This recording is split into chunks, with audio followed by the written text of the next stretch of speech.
Hello नमस्कार दोस्तों। तो स्वागत है आप सभी का एक बार फिर से आपके अपने यूट्यूब चैनल KSP एजुकेशन पर। तो दोस्तों आज अपन वही इंपॉर्टेंट टॉपिक राजस्थान के संत संप्रदाय को लेकर बात करने वाले हैं। वही अपने 10 क्वेश्चन रहने वाले, जो कि इम्पोर्टेंट क्वेश्चन रहने वाले हैं, जो नए जिलों के अनुसार होंगे। ठीक है, जिसका अपन ने एक क्लास पहले ले ली थी, अपनी दूसरी क्लास होगी और उसका पूरा निचोड़ निकालेंगे। 10 क्वेश्चनों की अच्छे से व्याख्या करेंगे। आप तो अच्छे से तैयारी करिएगा। ठीक है, आपका पशु परिचर भर्ती 2024 में चयन करवा के ही छोड़ेंगे। अच्छे से देख लेना, रट लेना सभी क्वेश्चनों को, बहुत इंपॉर्टेंट क्वेश्चन रहने वाले हैं। ठीक है, आगे देखिए अपना पहला क्वेश्चन है, हरना गांव किस संत से जुड़ा महत्वपूर्ण स्थल है? मीराबाई से, रानाबाई से, लालगिरी से या सुंदरदास से? बहुत ही इंपॉर्टेंट क्वेश्चन है दोस्तों, कई बार पूछा जा चुका है। हरना गांव के बारे में, हरना गांव किस संत से जुड़ा हुआ है? महत्वपूर्ण लगा लेना दोस्तों, किस संत से जुड़ा हुआ है? मीराबाई से, रानाबाई से, लालगिरी से या सुंदरदास से? तो अपना इसमें करेक्ट आंसर होगा रानाबाई। तो अपन बात करें रानाबाई की। रानाबाई का जन्म कब हुआ था? 1504 ईस्वी में। 1504 ईस्वी में कहाँ हुआ था? पूर्व जिला नागौर में। अब आपके मन में सवाल होगा पूर्व जिला नागौर क्यों लुका? क्योंकि अब नए जिले बन गए ना अपने। तो नए जिले कौन से होंगे? परबतसर, ओ सॉरी, परबतसर तो तहसील, परबतसर तहसील,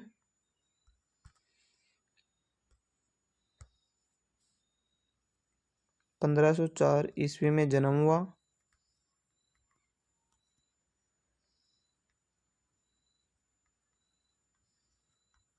परबतसर तहसील, डीडवाना और कुचामन जिला। ठीक है ना, दोनों एक ही जिले ही हैं। पहले कौन से में आते थे? नागौर में। ठीक है, 1504 ईस्वी में जन्म हुआ परबतसर में, परबतसर तहसील है, और डीडवाना कुचामन है। ठीक है, पहले नागौर में आते थे। ठीक है, अच्छे से क्लियर कर लेना। और हरनाबाई को राजस्थान की दूसरी मीरा, राजस्थान की दूसरी मीरा कहा जाता है। ठीक है, अच्छे से समझ में आ गया। और हरनाबाई 1570 ईस्वी में हरनामा या हरना गांव, हरनामा में जीवित समाधि ली थी। जीवित समाधि। ठीक है, अच्छे से समझ में आ गया। आपको शॉर्ट बताऊं, जन्म कब हुआ? 1504 ईस्वी में। कब हुआ? 1504 ईस्वी में। कहाँ हुआ? पूर्व में तो नागौर, और वर्तमान की अपन बात करें तो डीडवाना कुचामन, डीडवाना कुचामन। ठीक है, 1504 ईस्वी में डीडवाना कुचामन। और परबतसर तहसील, कौन सी तहसील? परबतसर तहसील। ठीक है, समाधि कब ली? 1570 ईस्वी में। कब ली? 1570 ईस्वी में। जीवित समाधि। ठीक है, जीवित समाधि कब, कहाँ? हरनामा गांव में। ओके, आगे अच्छे से समझ में। राजस्थान की दूसरी मीरा क्वेश्चन आए तो, राजस्थान की दूसरी मीरा कौन सी है? हरनाबाई। ओके, आगे बना, अगला क्वेश्चन है, राजस्थान में वल्लभ संप्रदाय का प्रमुख धार्मिक स्थल है। राजस्थान में वल्लभ संप्रदाय का प्रमुख धार्मिक स्थल है किशनगढ़, जयसमंद, गोगुंदा या नाथद्वारा? बताइए दोस्तों, इंपॉर्टेंट क्वेश्चन है वल्लभ संप्रदाय को लेकर। वल्लभ संप्रदाय का प्रमुख धार्मिक स्थल कहाँ है? किशनगढ़ अजमेर में है, जयसमंद है, गोगुंदा उदयपुर, नाथद्वारा राजसमंद। बताइए दोस्तों, फटाफट जल्दी से कमेंट बॉक्स में आंसर दे दीजिए, जल्दी फटाफट। तो अपना इसमें करेक्ट आंसर क्या होगा? नाथद्वारा राजसमंद में। ओके, आगे अपन इसकी बात करें वल्लभ संप्रदाय को लेकर, तो वल्लभ संप्रदाय की प्रवर्तक किसे माना जाता है?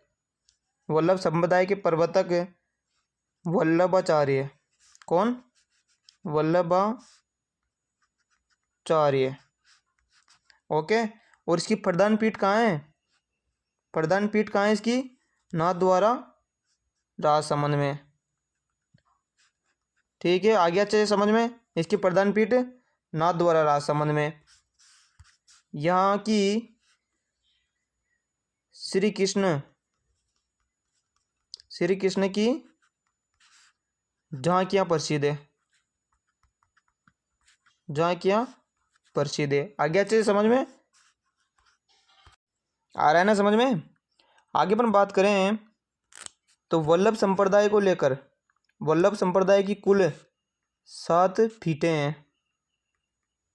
7 फीटें। बिल्कुल अच्छे से समझिएगा, बहुत ही विस्तार में समझाने वाला हूँ। आप तो बस जुड़े रहिएगा, आपका चयन करवाना हमारी गारंटी है। राजस्थान जीके का एक भी क्वेश्चन गलत नहीं होने दूंगा दोस्तों। ओके। पहला क्वेश्चन है अपना पहली पीठ। पहली पीठ मथुरेश जी।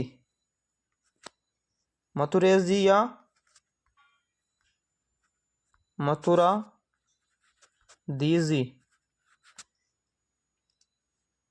कहाँ है? कोटा में। ओके। पहला यानी पहली पीठ मथुरेश या मथुराधीश जी जो कोटा में है। ओके। और दूसरी पीठ को लेकर अपन बात करें, दूसरी है श्रीनाथ जी। श्रीनाथ जी जो कहाँ है? नाथद्वारा राजसमंद में। ओके। और अपन तीसरी पीठ को लेकर बात करें, तीसरी जो द्वारिकाधीश जी जो कहाँ है? कांकरोली। कांकरोली का नाम सुना है ना? कांकरोली कहाँ है? राजसमंद में। ओके। और अपन चौथी पीढ़ी की अपन बात करें तो चौथी है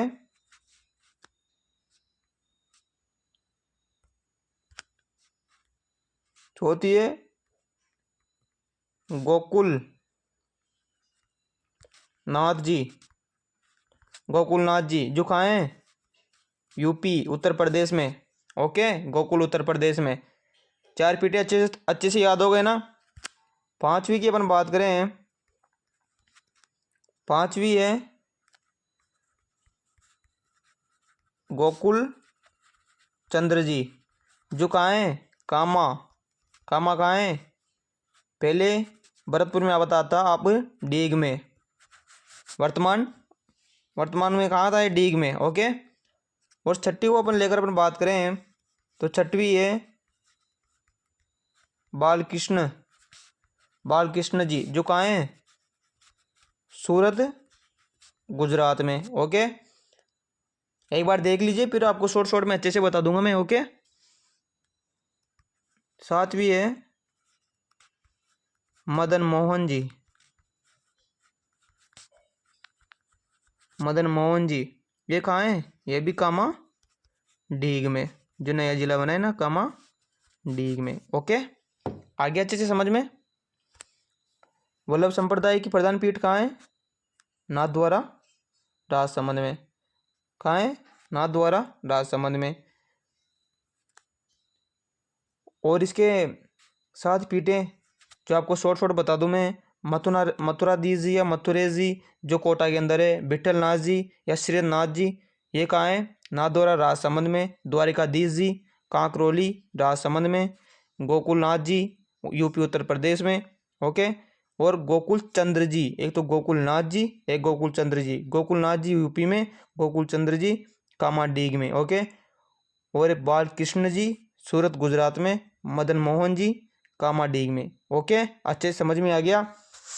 और अपन इसकी बात करें वल्लभ संप्रदाय के प्रवर्तक को लेकर तो कौन है? वल्लभाचार्य जी। ओके। आगे अच्छे से समझ में। आगे बढ़े अगले क्वेश्चन की बात करते हैं। अपना अगला क्वेश्चन है क्वेश्चन नंबर 3। ओके। संत भूरीबाई अलग का कार्य क्षेत्र था। किसी ने तो भूरीबाई का नाम पहली बार ही सुना होगा। बहुत ही इंपॉर्टेंट क्वेश्चन है सर, आया हुआ क्वेश्चन है। अच्छे से देख लो। संत भूरीबाई का कार्य क्षेत्र था मारवाड़, मेवाड़, वागड़ या गोड़वाड़। बताइए दोस्तों, फटाफट जल्दी से कमेंट बॉक्स में आंसर दे दीजिए। संत भूरीबाई का संबंध किस क्षेत्र से था? मारवाड़ से था, मेवाड़ से था, वागड़ से था या गोड़वाड़ से था? तो अपना इसमें आंसर होगा मेवाड़ से। किससे था? मेवाड़,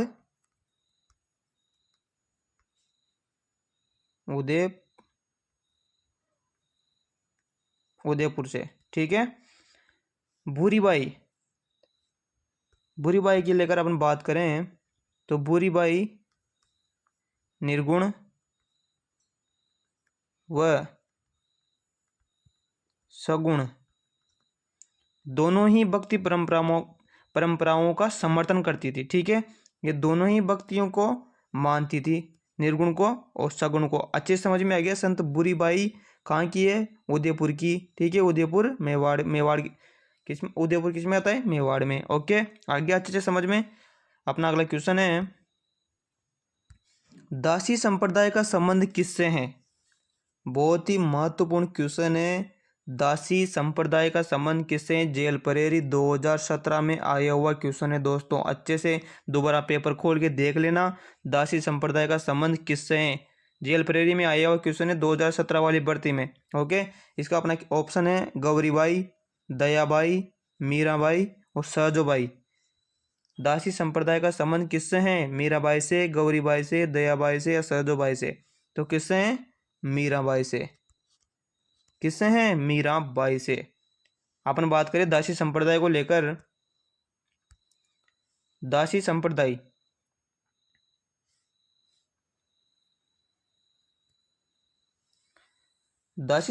की स्थापना मीराबाई के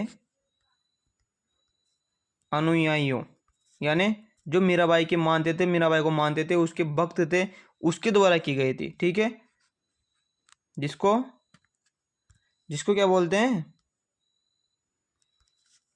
मीरा दासी संप्रदाय। ओके, आगे अच्छे समझ में। आपको मीराबाई के बारे में पहले बता दिया था पहले वाली क्लास के अंदर। मीराबाई के पद क्या कहलाते हैं? हरजस। ठीक है, हरजस, ध्यान रखना। ओके, अगला क्वेश्चन है, संत पीपा की गुफा कहाँ स्थित है? संत पीपा की गुफा कहाँ स्थित है? गागरोन में, जो कहाँ है? झालावाड़। गागरोन, झालावाड़, पीपाड़ में, टोडा में या घनेरा में? संत पीपा की गुफा कहाँ स्थित है? कहाँ है? टोडा। टोडा का पूरा नाम टोडा राय सिंह। टोडा राय सिंह, जो कहाँ पड़ती है? टोंक में। नहीं, टोंक में नहीं पड़ती, टोंक में पहले आती थी टोडा राय सिंह। अब किस में आती है? जो नया जिला बना है ना, कौन सा? बताइए फटाफट। केकड़ी। टोडा राय सिंह अब केकड़ी में आती है दोस्तों, याद कर लेना, भूलना मत। बहुत ही इंपॉर्टेंट क्वेश्चन है, नए जिलों को लेकर आप कंफ्यूज हो जाओ। ओके दोस्तों, आगे अपन बात करें संत पीपा को लेकर, तो संत पीपा का जन्म 1425 ईस्वी में कब हुआ था? 1425 ईस्वी में। कहाँ हुआ था? गागरोन में। गागरोन में। कहाँ हुआ था? गागरोन, नागौर, गागरोन झालावाड़, सॉरी, गागरोन झालावाड़। ठीक है, संत पीपा का जन्म कब हुआ था? 1425 ईस्वी में। कहाँ? गागरोन झालावाड़ में। ये किसके शिष्य माने जाते हैं? रामानंद के। किसके? रामानंद के। ओके, और अपन संत पीपा के मंदिर की बात करें, गुफा कहाँ है? टोडा केकड़ी में। केकड़ी जो वर्तमान में है। ठीक है, वर्तमान में कहाँ पड़ती है? केकड़ी में। और पूर्व जिले की बात करें तो अपन टोंक में।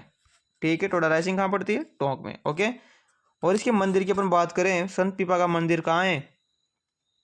समदड़ी, समदड़ी, समदड़ी बालोतरा,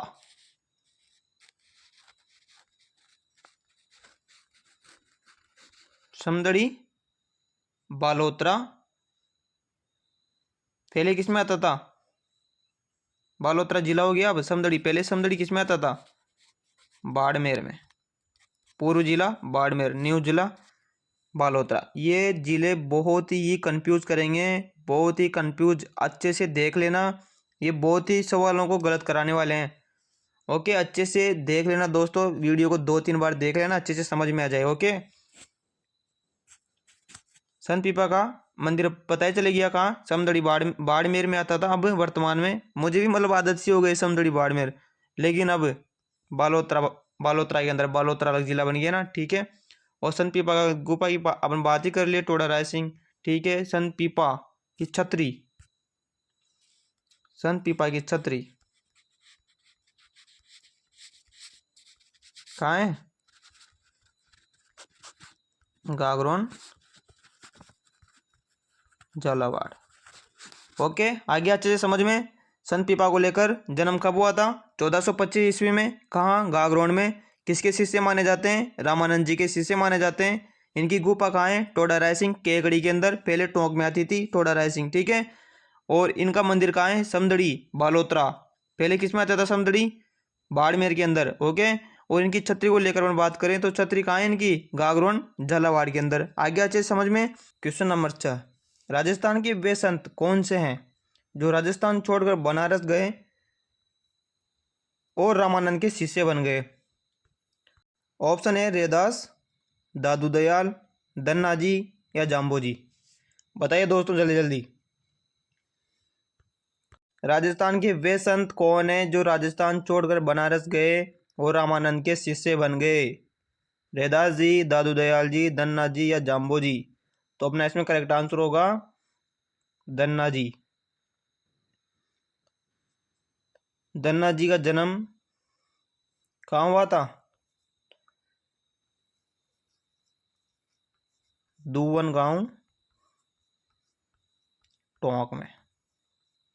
ठीक है। इनकी अपन बात करें तो भक्ति आंदोलन, भक्ति आंदोलन शुरू करने का श्रेय किनको जाता है? संत धन्ना जी को। राजस्थान में भक्ति आंदोलन शुरू करने का श्रेय संत धन्ना जी को जाता है। धन्ना जी का प्रमुख स्थान कहाँ है? दूमन गांव टोंक में। ओके दोस्तों, आगे अच्छे से समझ में। ये किनके भक्त थे, किनके शिष्य थे? रामानंद जी के शिष्य थे। ओके, जो बनारस, जो राजस्थान छोड़कर कहाँ गए? बनारस। ओके दोस्तों, आगे अच्छे से समझ में। अपना अगला क्वेश्चन है क्वेश्चन नंबर 7, संत दादू पंत की मुख्य गद्दी कहाँ स्थित है? बहुत ही इंपॉर्टेंट क्वेश्चन है दोस्तों। संत दादू पंत की मुख्य गद्दी कहाँ स्थित है? अजमेर में, तिलवाड़ा में, शाहपुरा में या नारायणा में? बताइए दोस्तों, अजमेर, तिलवाड़ा, शाहपुरा, नारायणा, संत दादू पंत की मुख्य गद्दी कहाँ स्थित है? कहाँ स्थित है? अपना इसमें करेक्ट आंसर होगा नारायणा में। कहाँ है? नारायणा। जो कहाँ स्थित है? वर्तमान की अपन बात करें नए जिलों के अनुसार तो दूदू। और पूर्व जिला जयपुर। अच्छे से देख लेना, वर्तमान दूदू, पूर्व में जयपुर जिले में आता था कौन? नारायणा। आगे अपन दादू जी को लेकर बात करें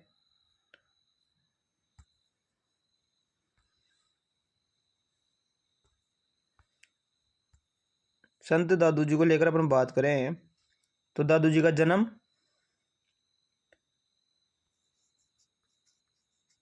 अहमदाबाद, अहमदाबाद गुजरात में, गुजरात में। ठीक है। कब हुआ? 1544 ईस्वी में। कब हुआ? 1544 ईस्वी में। और इनकी मृत्यु कब हुई? मृत्यु 1603 ईस्वी में। कहाँ पे? कहाँ पे हुई? दादू कोहल, दादू कोल, जो कहाँ है? यही दूदू में, नारायणा दूदू में। ओके, इन्होंने दादू दयाल जी के द्वारा 1574 ईस्वी में, 1574 ईस्वी में दादू संप्रदाय, दादू संप्रदाय की ही स्थापना की। दादू संप्रदाय का दूसरा नाम परम ब्रह्मा संप्रदाय। आ रहे हैं ना अच्छे से समझ में? बिल्कुल। ओके दोस्तों, अच्छे से ध्यान से पढ़ लेना। राजस्थान जीके का तो ये एक भी क्वेश्चन गलत नहीं होने दूंगा। ओके, यहाँ तक अच्छे से समझ में आ गया? एक बार शॉर्ट में आपको जरूर बता दूंगा, परम ब्रह्मा संप्रदाय किसको बोलते हैं? दादू संप्रदाय को। ओके, और दादू दयाल के उपदेश क्या कहलाते हैं? दादू वाणी। क्या कहलाते हैं? दादू वाणी। ओके, ओके दोस्तों, और दादू दयाल जी निर्गुण भक्ति परंपरा से संबंधित थे। ओके, और दादू पंथी, दादू पंथी जो सत्यराम, क्या सत्यराम कहकर अपना अभिवादन करते हैं। ओके दोस्तों, एक बार आपको शॉर्ट शॉर्ट में बता देता हूँ। दादू दयाल जी का जन्म कहाँ हुआ? अहमदाबाद गुजरात में। कब हुआ? 1544 ईस्वी में। इनकी मृत्यु 1603 ईस्वी में। कहाँ? नारायणा दूदू के अंदर। ओके, वर्तमान में दूदू और पूर्व जिला जयपुर। ओके, और अपन इनके संप्रदाय को लेकर बात करें तो संप्रदाय की स्थापना कब की थी? इंपोर्टेंट क्वेश्चन है। संप्रदाय की स्थापना कब की थी? 1574 ईस्वी में, जिसको दादू संप्रदाय बोलते हैं, और इसका दूसरा नाम है परम ब्रह्मा संप्रदाय, पर ब्रह्मा संप्रदाय। ओके, इनके उपदेश क्या कहलाता है? दादूवाणी, दादूवाणी, और एक अलख, अलख दरीवा भी बोलते हैं। ओके, आगे अच्छे समझ में? दादूपंथी सत्यराम कहकर अपना अभिवादन करते हैं। क्या? सत्यराम, सत्यराम कहकर अपना अभिवादन करते हैं। ठीक है, अच्छे से समझ में आ गया? तो आगे बढ़ते हैं अपन। जो भी कुछ भी समझ में नहीं आया ना, कमेंट बॉक्स में जरूर लिखना, उसका जवाब मैं जरूर दूंगा। ओके दोस्तों, आगे अपना अगला क्वेश्चन है, बकनाथ जी, संत दास जी, जगन्नाथ दास जी, संत रजब जी, संत गरीबदास जी, माधोदास जी, संत माधोदास जी नामक संतों का संबंध निम्न में से किस संप्रदाय के साथ था? दादू धन्ना जी, ये छादू नहीं है, छादू नहीं है, ये दादू है, दादू, दादू पीपा मीरा। किससे था? बकनाथ जी, संत दास जी, जगन्नाथ जी, संत रजब जी, संत गरीबदास जी, माधोदास जी नामक संतों का संबंध निम्नलिखित में से किस संप्रदाय से था? किससे था? दादू संप्रदाय से। तो आगे अच्छे समझ में, ये सब किसके शिष्य थे? संत दादू दयाल जी के। ओके, आगे अपन अगले क्वेश्चन की बात करें, जीवन भर दूल्हे के वेश में रहते हुए दादू के उपदेशों का बखान करने वाले संत कौन से थे? जीवन भर दूल्हे के वेश में रहते हुए, बहुत ही इंपॉर्टेंट क्वेश्चन है दोस्तों, महत्वपूर्ण क्वेश्चन है, अच्छे से देख लो। इसका अपना ऑप्शन है, सुंदरदास जी के शिष्य थे, रामपाल जी के। कौन थे? संत रजब जी, संत दास जी। वो कौन से संत थे जो जीवन भर दूल्हे के वेश में अपनी जिंदगी गुजारे थे? कौन थे? संत रजब जी। कौन थे? संत रजब जी थे। आगे अच्छे से समझ में। और अपन दादू दयाल जी के शिष्यों की अपन बात करें तो इनके 152 शिष्य और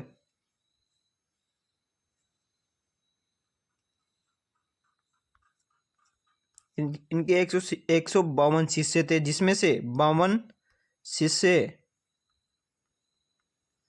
शिष्य क्या कहलाते हैं? 52 स्तंभ। क्या? 52 स्तंभ कहलाते हैं। 152 में से 52 शिष्य 52 स्तंभ कहलाते हैं, जिसको थांबे भी कहा जाता है। क्या? थांबे भी कहा जाता है। आगे अच्छे समझ में। जीवन भर दूल्हे के वेश में रहते हुए उपदेशों का बखान कौन करते थे? संत रज्जब जी करते थे। ओके, रज्जब वाणी, बहुत इंपॉर्टेंट क्वेश्चन, ये याद आ जाता है। रज्जब वाणी, रज्जब वाणी किसकी पुस्तक है? दादू दयाल जी की। किसकी? दादू दयाल जी की।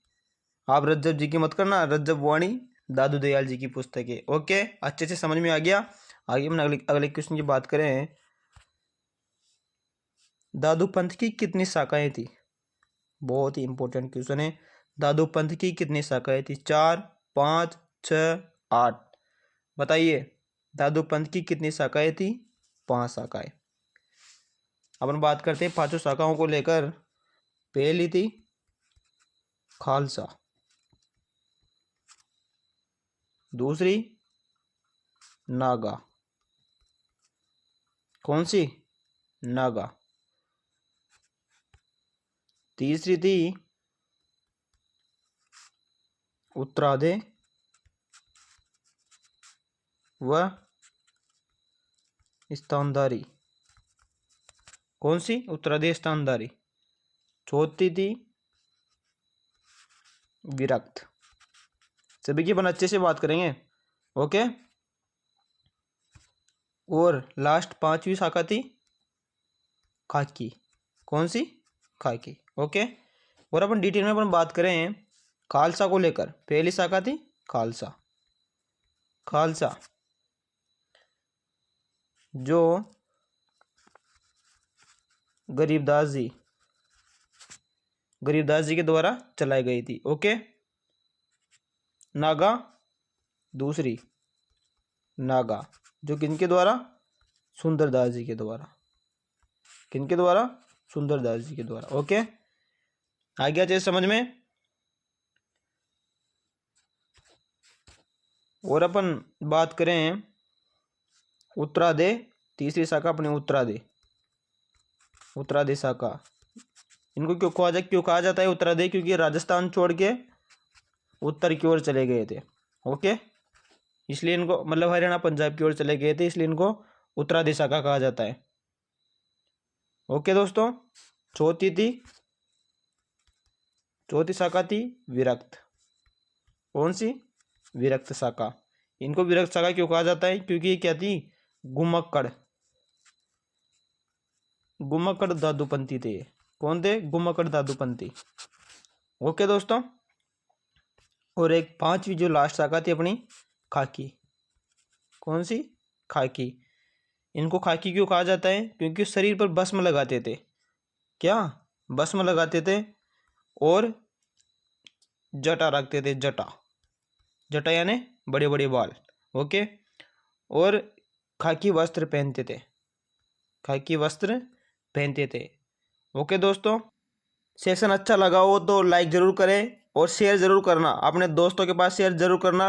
नाम मात्र के 10 क्वेश्चन जरूर है, लेकिन इसमें अपन बहुत सारे क्वेश्चन हल कर चुके हैं। और 10 क्वेश्चन में इसलिए लाता हूं क्योंकि आपका भी टाइम बचे और आपको अच्छे क्वेश्चन देखने को मिल जाए। ये सब आए हुए क्वेश्चन है और आपको नए जिलों के अनुसार क्वेश्चन करवा रहा हूँ। ओके दोस्तों, अच्छे से समझिए और लगातार जुड़े रहे। जेके की जिम्मेदारी मेरी है, मेरे ऊपर छोड़ दीजिए, हम आपका सिलेक्शन जरूर करवा के रहेंगे। ओके दोस्तों, चैनल को जरूर सब्सक्राइब करना और वीडियो को पूरा जरूर देखा करो, वीडियो को अंत तक जरूर देखा करो। ओके दोस्तों, थैंक यू। जय हिंद,